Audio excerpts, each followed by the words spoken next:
우리 창세기 2장 4절부터 17절 말씀을 보겠습니다.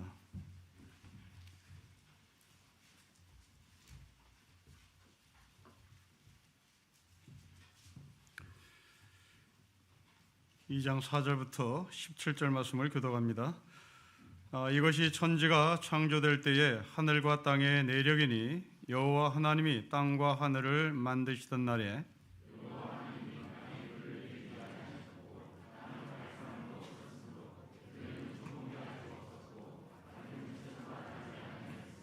안개만 땅에서 올라와 온 지면을 적셨더라.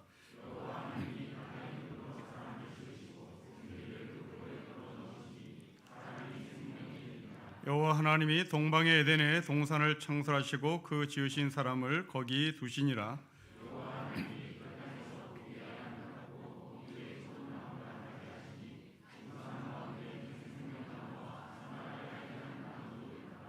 강이 에덴에서 흘러나와 동산을 적시고 거기서부터 갈라져 네 근원이 되었으니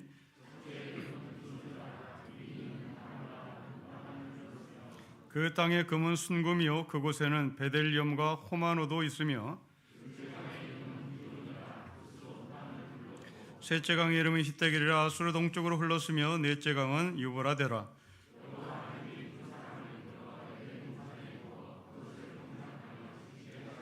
여호와 하나님이 그 사람에게 명하여 이르시되 동산 각종의 열매는 너가 임의로 먹되 선악을 알게 하는 나무의 열매는 먹지 말라. 너가 먹는 날에는 반드시 죽으리라 하시니라. 아멘. 자, 그럼 오늘 본문을 관찰해 보십시다.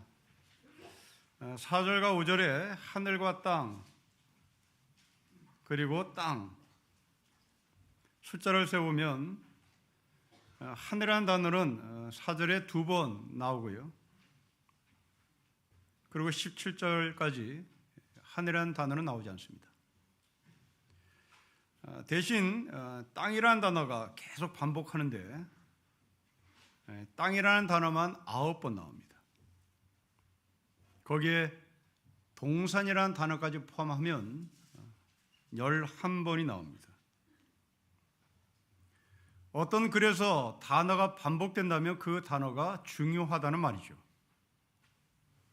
하늘이라는 단어를 2번 쓰고 땅이라는 단어를 11번 썼다면 땅에 관심을 가지고 오늘 본문을 보라는 얘기입니다. 또 하나는 물입니다. 이 물을 다시 2 종류로 나누는데요.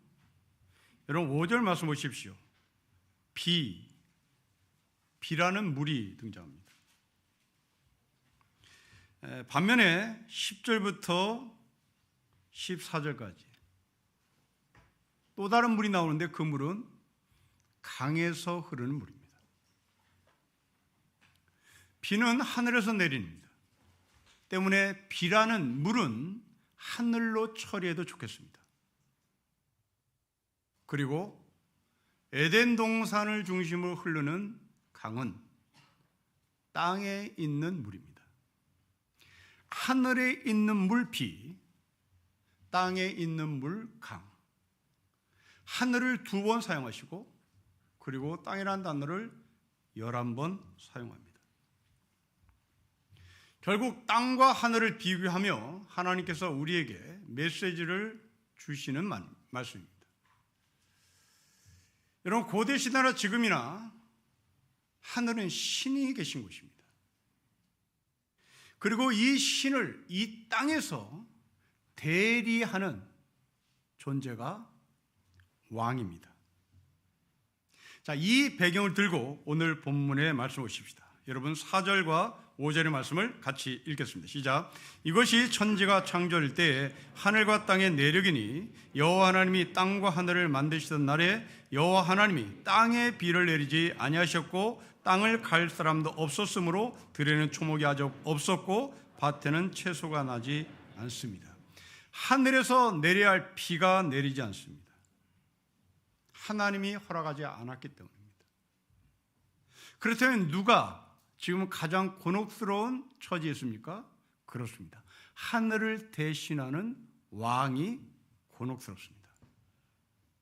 그래서 이 왕은 기우제를 지내야 하는 것이죠.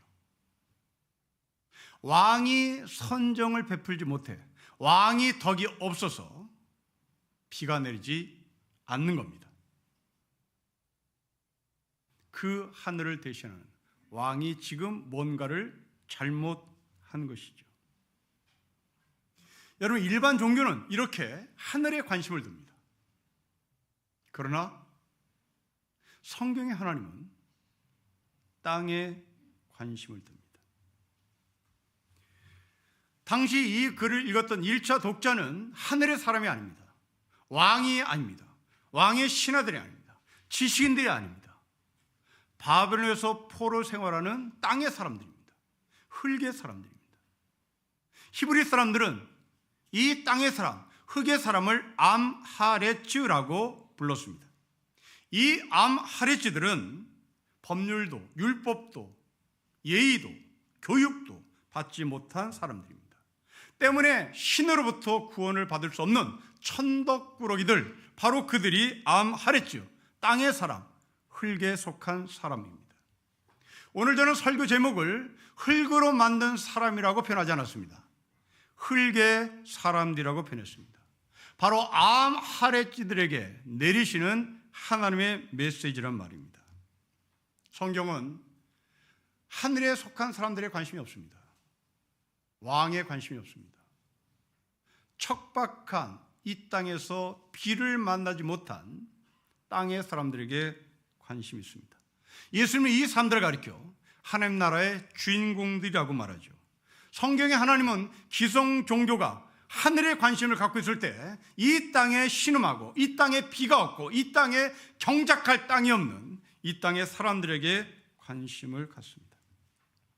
여러분, 헬라 철학 보십시오. 헬라 철학도 하늘에 관심을 갖습니다. 헬라 철학의 핵심은 영입니다. 헬라 철학의 핵심은 정신입니다. 헬라 철학은 육에 관심을 갖지 않습니다. 헬라 철학은 이 육은 썩으면 없어질 것이라고 생각하고 열심히 이 육된 몸을 버리는 것이 헬라 철학의 정신이었습니다. 그리고 열심히 공부해라, 열심히 책을 읽어라, 열심히 지식인이 되거라, 열심히 정신을 연마하는 것이 바로 헬라 철학의 핵심이었습니다.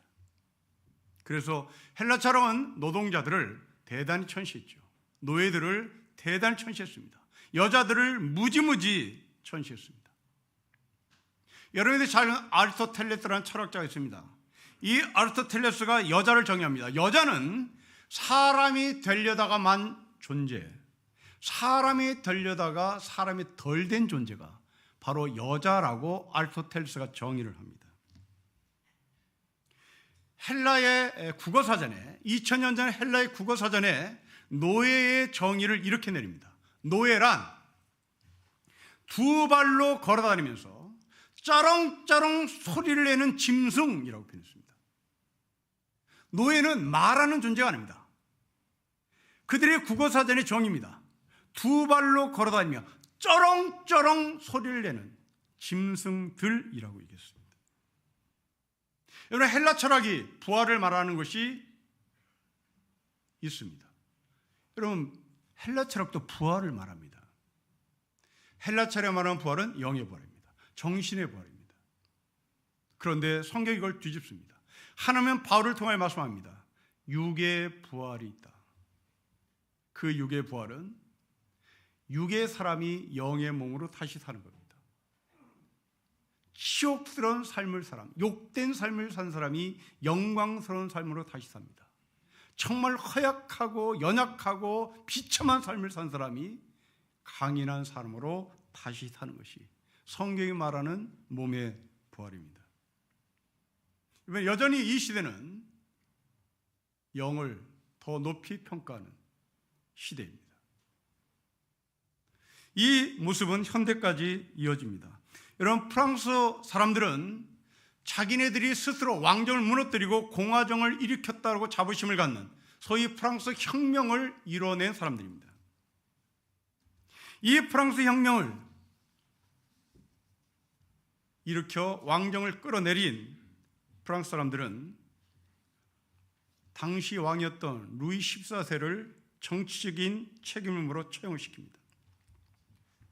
그런데 루이 14세의 부인, 여러분들이 잘 알고 있는 마리 앙뚜아네트는 이상한 여론을 형성해서 이 사람을 완전히 매도합니다. 수많은 죄목들을 거기에 걸었는데요, 그 중에 정말 지저분한 죄를 이 앙뚜아네트에게 올가미를 씌웁니다. 이 여자는 근친상간을 했다라고 여론을 조장합니다. 그런데 이 근친상간의 대상이 정말 웃깁니다. 할아버지, 삼촌, 아들, 시동생들, 여론 조작입니다. 남자인 루이 14세는 정치적인 이유로 처형을 시켰으나 이 여자는 여자란 이유로 여론을 조장해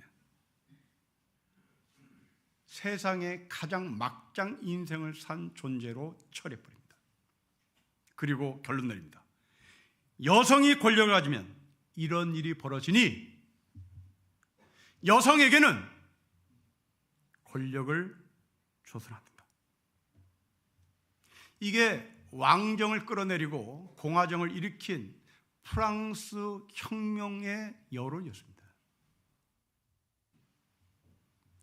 여러분, 계몽철학자 루소는 여성에게 인권이 없다, 여성에게는 인권을 허용해서도 안 된다, 정의 내렸습니다. 이제 이 루소는 1700년대 말기 사람입니다. 불과 얼마 되지 않았습니다. 여러분, 흔히들 역사는 승자의 편이라고 말하죠. 승자는 승리하는 순간 왕이 됩니다. 승자는 승리하는 순간 하늘이 되는 거죠. 그 하늘이 절대 권력을 가지고 여자를 이렇게 근친상간했다고 처리해버립니다. 여자는 권력을 줘서는 안 된다, 여자는 인권을 줘서는 안 된다는 철학자의 말도 내뱉습니다. 그러나 성경의 하나님은 땅의 사람에게 관심을 갖습니다. 이런 출애굽 역사를 보십시오. 출애굽에서 이스라엘 백성들이 비듬성 람셋 성을 건축하느라 동원됩니다. 승자의 편에 선 역사의 기술은 아마도 이렇게 기록할 것입니다. 애굽의 바로는 비듬성 람셋을 건축했다, 그렇게 업적을 기록할 것입니다. 그런데 성경은 반대로 기록합니다. 비듬성 람셋, 그 성은 히브리 노예들이 기록했다. 당시 애굽의 바로는 이 노예들에게 벽돌을 만들 재료도 주지 않았다. 그리고 이 히브리 노예들이 인구가 늘어나는 것을 방지하게 하여 죽도록 중동시켰다. 그런데 하나님은 이 히브리 노예들의 인구를 줄지 않게 하셨다. 점점 불어나게 하셨다. 하나님께서 이 암하렛지들의 신음소리를 들었기 때문이다. 승자의 역사와 땅의 사람을 바라보는 하나님의 역사가 이렇게 달라집니다. 여러분들은 만리장성을 진시 황제가 쌓았다고 배웠습니다. 승자의 역사관입니다. 이것을 하나님의 관점으로 만리장성을 쌓았다고 기록한다면 어떻게 기록할까요? 이렇게 기록하겠죠. 진시 황제 밑에서 살았던 당시의 노예들이 만리장성을 쌓았다. 그 성을 쌓을 때 수많은 사람들이 무거운 바위를 끌고 올라가다가 미끄러 죽었다. 진시 황제는 바위 덩어리 하나 끌고 올라간 적이 없다. 이것이 성경의 역사겠죠. 세상의 역사는 진시 황제에 초점을 맞추지만, 세상의 역사는 바로에게 초점을 맞추지만, 성경의 역사는 흙에 속한 사람, 노예들, 암하렛지들에게 초점을 맞춥니다. 교회 한 형제가 책을 저에게 선물로 주셔서 읽었습니다. 작은 땅의 야수들이라는 제목의 책입니다. 영어로 쓰여진 책을 한국말로 번역했습니다. 이 책을 쓴 저자는 한국 여성입니다. 어릴 때 미국으로 이민 가서 미국 교육을 받은 후에 우리나라 역사에 관심이 있어서 그 글을 소설로 썼는데 영어로 썼던 이 소설을 우리 한국 사람이 다시 한국어로 번역을 했습니다. 이 책의 내용입니다. 기생으로 살았던 이 땅의 암하레찌들, 거지로 살았던 이 땅의 사람들, 암하레찌들, 이 땅의 사람들이 일제강점기에 독립을 위해서 헌신하는 이야기들입니다. 비록 땅의 사람들이지만 죽지 않는다. 비록 땅의 사람들이 물러서지 않는다. 이런 의미로 이 땅의 사람을, 암하레찌들을 이 저자는 야수라고 표현했습니다. 이 작은 땅을 흔들 수 없다. 우리가 있기 때문이다. 우리는 호랑이들이다. 우리는 야수 같은 호랑이들이다. 비록 기생이지만, 비록 거지지만, 비록 이 땅의 무지랭이지만 우리는 이 땅을 지키는 야수들이다. 그런 이야기입니다. 출애굽한 이스라엘 백성들, 그들은 바로에게 노예로 보였지만 하나님은 이 노예들을 바로의 야수로 사용했고 바로를 저항해 애굽을 탈출했습니다. 오늘 본문에 나오는 사람, 이들은 땅의 사람들입니다. 그리고 야수입니다. 정말 이 사람들이 암하레찌들일까? 하나님께서 사람을 흙으로 만들었다는 것은 자연의 섭리를 말하고자 함이 아닌가? 흙으로 왔으니 흙으로 죽는다는 이 인간의 자연 섭리를 얘기하려고 하는 것이 아닌가? 그렇게 해석할 수도 있겠습니다. 그러나 아닙니다. 하나님께서 인간을 창조하신 것은 흙에서 흙으로 돌아가라고 하는 자연의 섭리를 말하고자 하는 것이 아닙니다. 당시에 살고 있었던 암하레찌들, 흙에 속한 사람들, 바로 그들이 어떤 사람인지를 하나님께서 말하고 싶은 것입니다. 무엇이라고 말하는지 보겠습니다. 여러분 5절과 6절을 보십시오. 우리가 5절과 6절을 같이 읽겠습니다. 시작. 여호와 하나님이 땅에 비를 내리지 아니하셨고 땅을 갈 사람이 없었으므로 들에는 초목이 아직 없었고 밭에는 채소가 나지 아니하였으며 안개만 땅에서 올라와 온 지면을 적셨습니다. 그래서 7절에 하나님은 사람을 만듭니다. 여러분 좀 이상합니다. 1장과 2장이 완전히 다릅니다. 여러분 1장을 기억해 보십시오. 1장은 모든 것을 다 만들어 놓으시고 하나님은 마지막에 인간을 만듭니다. 하늘과 땅과 해와 달과 별들과 그리고 짐승과 채소와 이 땅의 모든 강물을 다 만든 후에 이 모든 것을 하나님은 사람에게 가꾸라고, 다스리라고, 정복하라고 말합니다. 그런데 2장은 전혀 다릅니다. 여러분 4절, 5절, 6절 보십시오. 척박합니다. 비가 내리지 않습니다. 초목이 없습니다. 땅이 메말랐습니다. 이것이 인간이 살아갈 환경이었다라고 성경은 기록합니다. 1장은 모든 것이 다 갖춰진 상태로 인간을 만드신 하나님이었는데 2장은 아무것도 없는 상태로 하나님께서 사람을 만드십니다. 어떻게 살아야 할지 불을 보듯 뻔합니다. 모진 삶이 기다리고 있습니다. 살 수가 없습니다. 현대 언어로 말한다면 앞이 보이지 않는 상태에서 사업을 해야 되는 겁니다. 이런 상태를 우리는 벤처라고 얘기하죠. 아니면 스타트업이라고 얘기합니다. 여러분 1장은 대기업에 들어간 겁니다.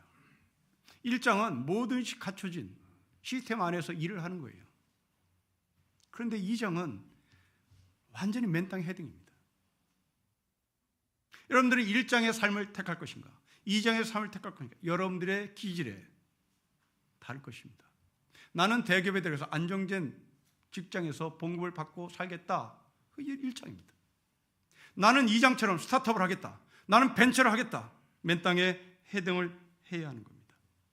노동 환경은 열악할 것입니다. 비도 내리지 않고 채소도 없습니다. 개척해야 합니다. 메마른 땅, 촉촉하게 만드는 방법을 찾아야 되는 겁니다. 이 장의 인간은 바로 이런 환경에 노출되어 있었습니다. 3년 전 여름에 한 60대 청소 노동자가 서울대학교 공대 직원 휴게실에서 휴식 중에 숨진 채 죽었습니다. 이 휴게실은 원래 창고였습니다. 계단 밑에 공간을 창고를 사용하다가 이제 노동자들의 휴식권이 주장되자 서울대학교 측에서는 이것을 휴게실이라고 만들어서 노동자에게 제공을 했습니다. 계단 아래였기에 곰팡이 냄새가 코를 찔렀습니다. 에어컨이 없었습니다. 창문도 없었습니다. 환기조차 되지 않았겠죠. 가만히 서 있어도 숨이 막히는 공간이었습니다. 한여름에는 40도까지 온도가 올라갔습니다. 교도소 독방보다 더 열악한 환경이었습니다. 해결할 수 있는 것은 딱 한 가지 방법밖에 없었습니다. 출입문을 여는 것이었습니다. 그 계단 밑에 휴게실로 개조된 그 문을 여는 것이 여름을 나는 길이었습니다. 그런데 학교 당국은 거부했습니다.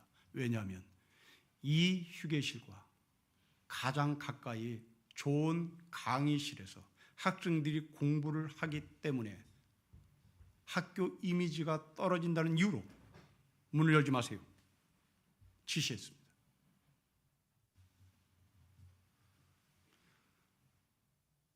오늘 본문에 나오는 이 사람들이 이런 환경에 있다는 얘기입니다. 우리 이런 사람을 보면 안타까운 마음을 갖죠. 그러나 거기까지입니다. 안타까운 마음을 갖지만 그 사람에게 좋은 환경을 만들어주겠다는 생각을 갖지 않습니다. 내 자식은 저런 곳에서 살지 말아야지. 겁을 먹지 그 사람에게 좋은 환경을 만들어줘야 되겠다는 생각을 거의 갖지 않습니다. 여러분, 이건 사람 아닙니다. 사람은 연민의 정을 뛰어넘어 그런 사람을 좋은 환경으로 만들어줘야 되겠다는 생각을 하는 것이 사람이어야 되는 겁니다. 이게 하나님이 우리에게 주신 사람의 마음입니다. 왜냐하면 하나님은 이 척박한 환경에서도 에덴 동산을 만들어 주셨기 때문입니다. 그 에덴 동산은 4개의 강이 흐른다고 오늘 성경은 기록하죠. 여러분들 임계장이라는 말을 들어본 적이 있을 겁니다. 임시로 계약직에서 일을 하는 노인장이라는 말입니다. 열악한 환경이죠. 고다자라는 말도 있습니다. 고르기도 쉽고 자르기도 쉽고 다루기도 쉬운 사람을 말합니다. 한 아파트 경비원의 말을 빌려보겠습니다. 은퇴한 노인들이 많이 사는 아파트에 나는 일을 하고 있다. 심부름이 많았다. 한겨울에 전기장판이 고장나서 벌벌 떠고 있는 다급한 노부부도 있었지만 그보다는 잡다한 심부름이 나에게는 더 많았다. 목약 좀 사다 달라. 가구를 옮겨달라. 파스 좀 사다 달라. 한 번은 이 경비원이 아파트 마당에서 잔반통을 씻고 있었습니다. 아빠랑 놀러 간 듯한 보이는 꼬마 아이가 아빠에게 이런 말합니다. 저 경비 아저씨 참 힘들겠다. 아빠가 대답합니다. 힘들지. 힘들어. 그러니까 너 공부 안 하면 너도 저렇게 돼. 여러분, 이거 인간 아닙니다.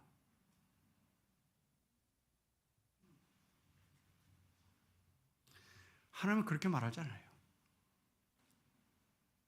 4절과 5절의 삶을 사는 사람들에게, 4절과 5절의 삶을 살아야 될 이 땅의 사람들에게 그 아빠처럼 말하잖아요. 뭐라고 말할까요? 여러분, 7절입니다. 같이 읽겠습니다. 시작. 여호와 하나님이 땅의 흙으로 사람을 지으시고 생기를 그 코에 불어넣으시니 사람이 생명입니다. 4절과 5절의 삶을 사는 사람에게 근육을 준 것이 아니라 생기를 집어넣어요. 여러분, 이거 기가 막힌 그림입니다. 여러분, 4절과 5절의 삶을 살아야 삶을 살아야 된다면 근육을 줘야 되잖아요. 튼튼한 뼈를 줘야 되잖아요. 척박한 땅을 개간하도록 무지막지한 힘을 줘야 되는 거예요. 그런데 놀랍게도 하나님은 이 흙으로 된 사람에게 생기를 집어넣습니다. 생명이 됩니다. 너 사람이다. 척박한 땅에서 너는 사람으로 살아야 되는 거죠. 비가 오지 않는 곳에서 사람으로 살아야 되는 겁니다. 아리스토텔레스가 말하는 여자, 사람이 되려다가 중단된 존재, 그 사람에게 생명을 불어넣습니다. 두 발로 걸어다니며 쩌렁쩌렁 소리내는 짐승들, 바로 그들에게 생명을 집어넣습니다. 너 운명으로 살면 안 된다. 너 팔자로 살면 안 된다. 여성에게는 인권이 없다고 말하는 루소에게 그 루소 앞에서 여성도 인권이 있다. 생기를 불어넣습니다. 여러분, 이것을 실천한 사건이 출애굽 사건이죠. 무지랭이들이, 흙의 사람들이, 암하레찌들이 생기를 부여받아 바로를 저항하며 애굽을 탈출합니다. 출애굽은 단순히 땅의 사람들이 탈출한 민중 봉기가 아닙니다. 생기를 부여받은 사람들이 자의식을 가지고, 내가 사람이라는 의식을 가지고 노예의 삶을 탈출하는 겁니다. 오늘 본문에서도 이 출애굽의 해방 사건이 우리에게 그대로 보입니다. 여러분, 8절이 바로 그 말씀입니다. 같이 읽겠습니다. 시작. 여호와 하나님이 동방의 에덴 동산을 창설하시고 그 지신 사람을 거기에 둡니다. 5절과 6절의 삶을 살던 사람들에게 에덴 동산을 만들어 주시며 여기 와서 살라고 말합니다. 5절 6절의 삶을 8절로 이동시키고 있습니다. 여러분, 이 동산은 하나님 주셨습니다. 이것 또한 기존의 종교를 뒤집습니다. 여러분, 기존의 종교는 무엇입니까? 종교의 일반적 종교는 무엇입니까? 우리가 신전을 바쳐서 신에게 바치는 겁니다. 그런데 성경은 하나님이 에덴 동산을 만들어서 인간에게 바칩니다. 뒤집습니다. 인간은 하늘에 관심을 가질 때, 그래서 그 하늘에 있는 존재에게 성전을 갖다 바칠 때, 하늘에 계신 하나님은 이 땅에 척박한 삶을 사는 사람에게 관심을 가져 그 사람들을 위해서 에덴을 만들어 주십니다. 여러분, 성경에 인간이 성전을 만든 것은 솔로몬 시대에 와서 시작됩니다. 저 뒤입니다. 그 전까지 하나님은 성전을 만들어 달라고 한 적도 없습니다. 성전을 만들겠다고 한 다윗의 생각을 꺾습니다. 됐다고. 여러분, 그리스를 가면 아테네에 있는 파르테논 신전을 봅니다. 그 파르테논 신전도 아테네를 통치하는 아데나라고 하는 여신을 위하여 건축된 신전입니다. 이게 종교입니다. 성경의 하나님은 종교가 아닙니다. 성경의 하나님은 이 땅에 척박한 삶을 사는 사람들을 위해 에덴 동산을 만드시는 하나님이십니다. 솔로몬은 성전을 짓고 나서 죽습니다. 그 성전을 때 이스라엘 백성들에게 정말 착취 또 착취를 합니다.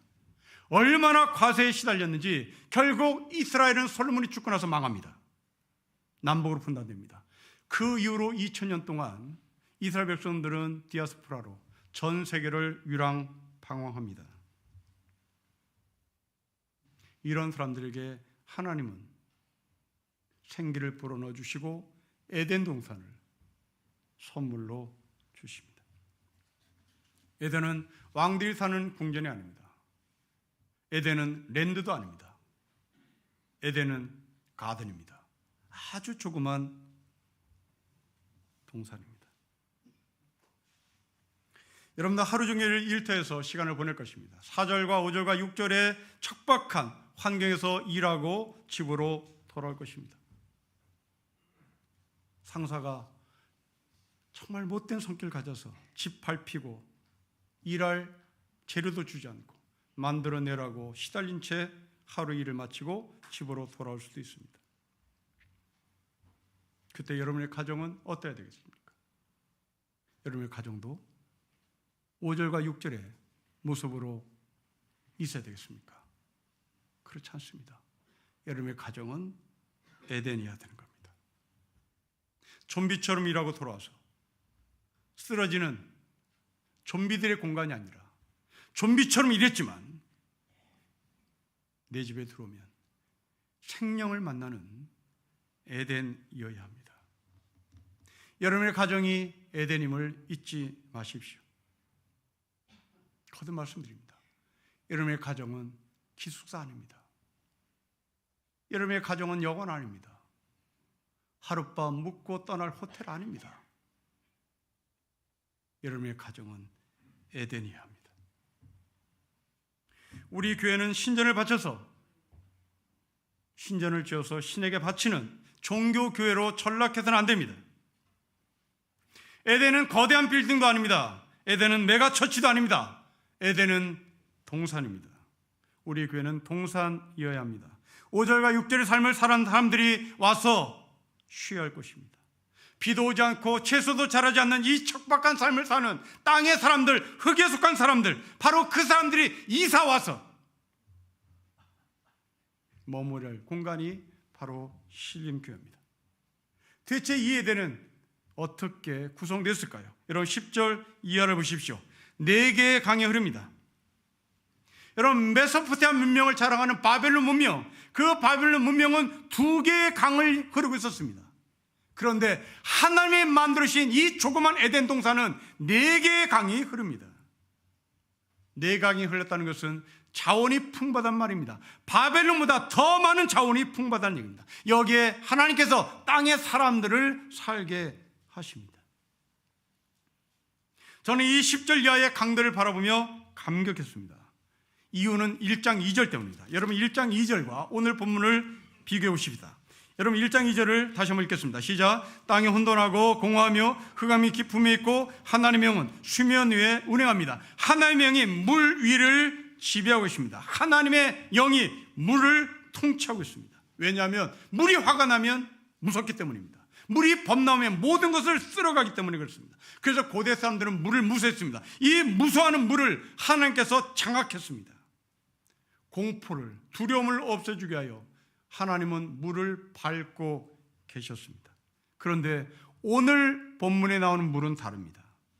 물이 에덴 동산에서 4개의 지류를 만들어 흘러갑니다.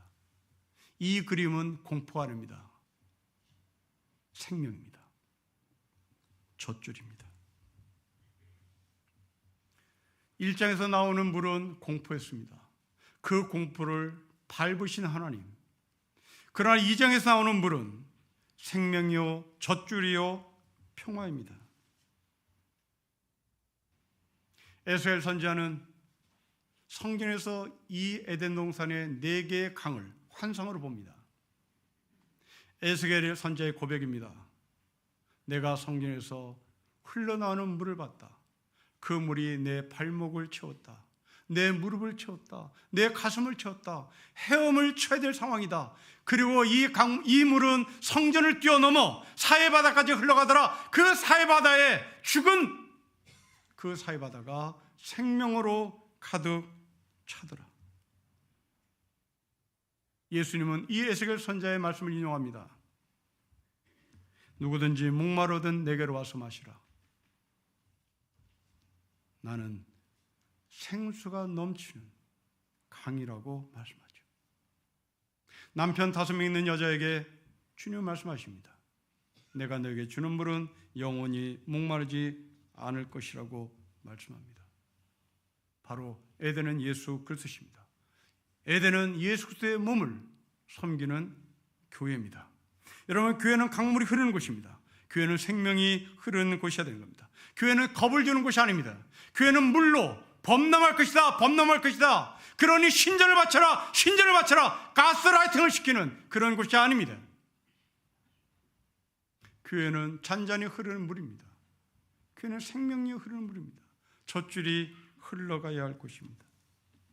성도 여러분, 저는 여러분들에게 부탁합니다. 제가 정신줄을 놓은 나머지 하나님의 말씀을 가지고 겁박을 하면, 하나님의 말씀을 가지고 여러분들이 죽을 것이다, 죽을 것이다, 빨리 돈 내놔라, 돈 내놔라, 그렇게 설교하면 여러분들은 저를 탄핵시켜야 되는 겁니다.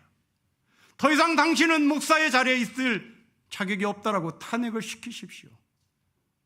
이 땅에 수많은 목사들 가운데 성도들 가스라이팅 시키는 사람들이 얼마나 많은지, 물을 가지고 겁박합니다.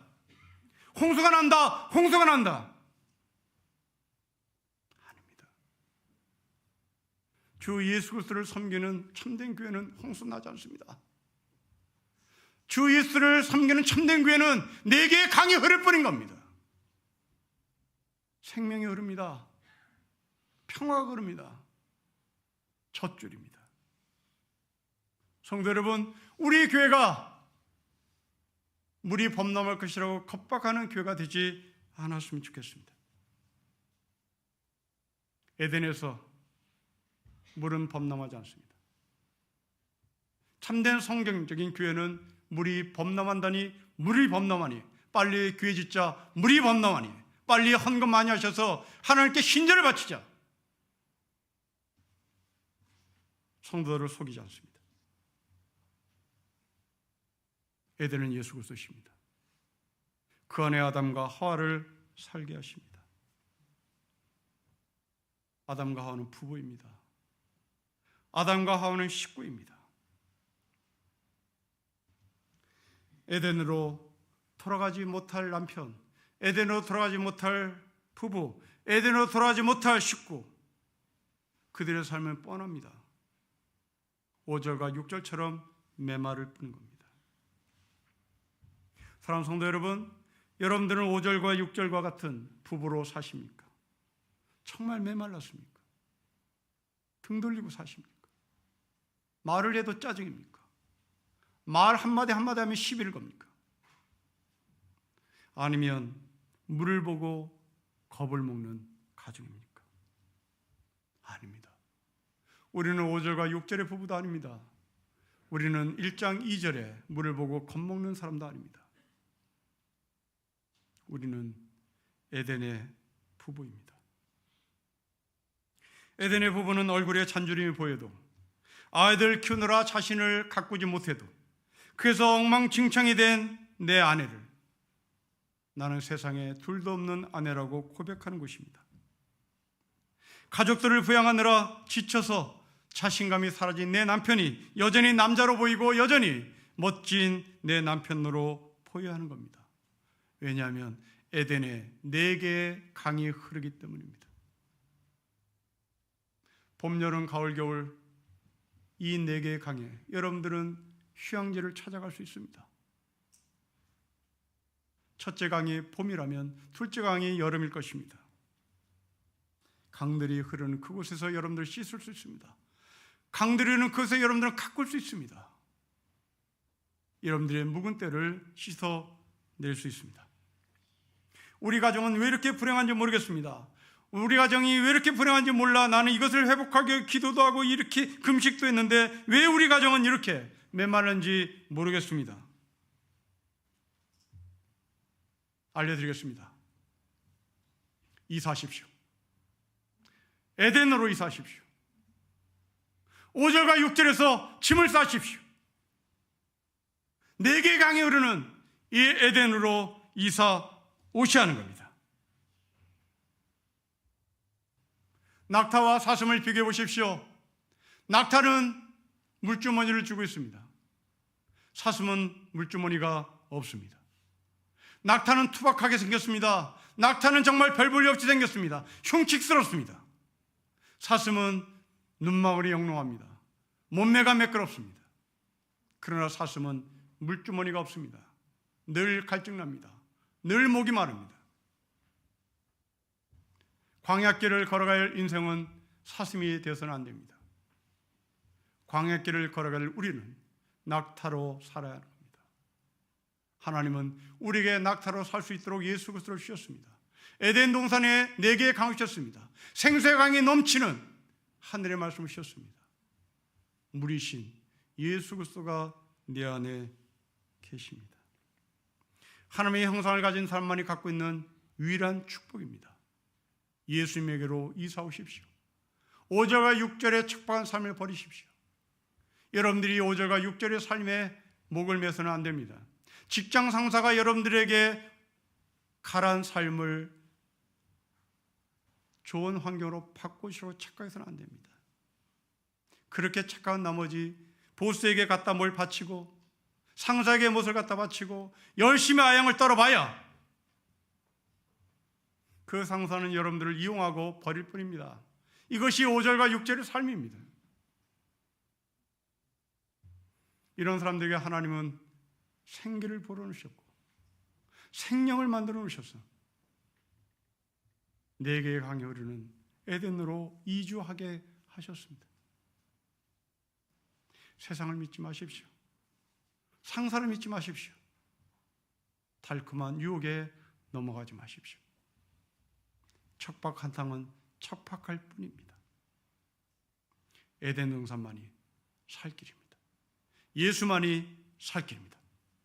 우리에게 생수를 주신 예수 그리스도로 말미암아 우리 함께 가라지 않는 2023년의 신림교회가 되시기를 주의 이름으로 축복합니다. 기도하겠습니다. 하나님 아버지, 늘 갈증납니다. 돈을 벌어도 갈증납니다. 비싼 음식을 먹어도 갈증납니다. 비싼 옷을 입어도 갈증납니다. 남편 5명 있어도 갈증납니다. 아버지 하나님, 에덴 동산이 없기 때문인 것을 이제 알았습니다. 에덴 동산으로 이사 가겠습니다. 예수 그리스도의 이름으로 살겠습니다. 예수 그리스도로 말미암아 생수가 넘치는 강이 되겠습니다. 아버지 하나님, 우리에게 생수를 주신 하나님을 찬양하며 가라지 않는 2023년의 삶이 되게 하옵소서. 주 예수 그리스도의 이름으로 기도합니다. 아멘.